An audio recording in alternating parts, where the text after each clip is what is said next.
Many are outraged over this morning's vandalism of Lafayette's 9/11 memorial. I'm KTC's Alex Labat, and I'll have that story and more coming up. Plus, new information on what could be contributing to the erosion along Louisiana's coastline.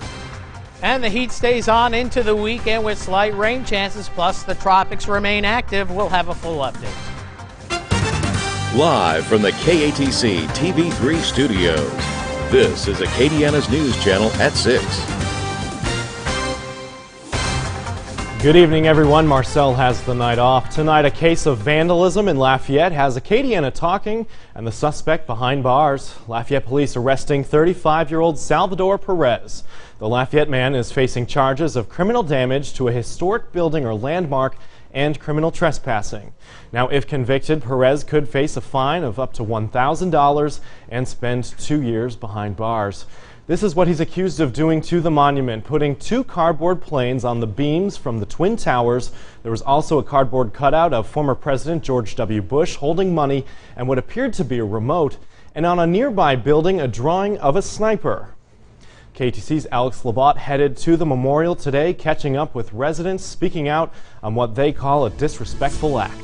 On a somber anniversary when those in Lafayette should be coming together to remember the horrific attack on our country 12 years ago, today people in downtown Lafayette gathered for a different reason. This morning we got information that the monument, which represents the 9/11 event, was defaced by 2 airplanes being attached to the 2 beams that we have at our monument here in Lafayette. It was this vandalism of the memorial by suspect Salvador Perez which had members of the community outraged. I don't know what they were thinking to do something like that.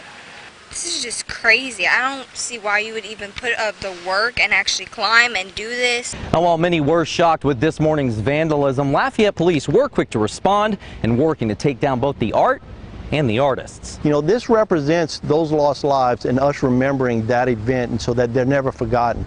And for someone to deface that, you know, that to me, that's pretty horrific. When the fire chief first learned of it this morning, he was, truly saddened by it. The metal comes from the beams of the World Trade Center, the limestone from the Pentagon, and the dirt from Pennsylvania. Fire service is truly a brotherhood. When you lose individuals or your fellow firefighters in any type of tragedy, let alone September the 11th, you can't forget that. When it comes to what some say was a senseless act, the words of then President George W. Bush ring as true this September 11th as they did over a decade ago. Terrorist attacks can shake the foundations of our biggest buildings, but they cannot touch the foundation of America. These acts shattered steel, but they cannot dent the steel of American resolve. In Lafayette, I'm Alex Labat for KTC TV3.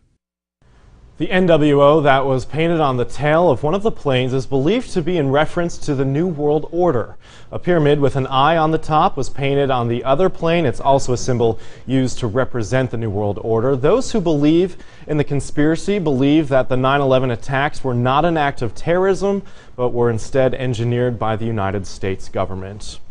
The painful memories of 9/11 are still fresh on the minds of many Americans, but some of our youngest in our country are just learning about the terrorist attack 12 years ago. Our Chris Welty continues our team coverage.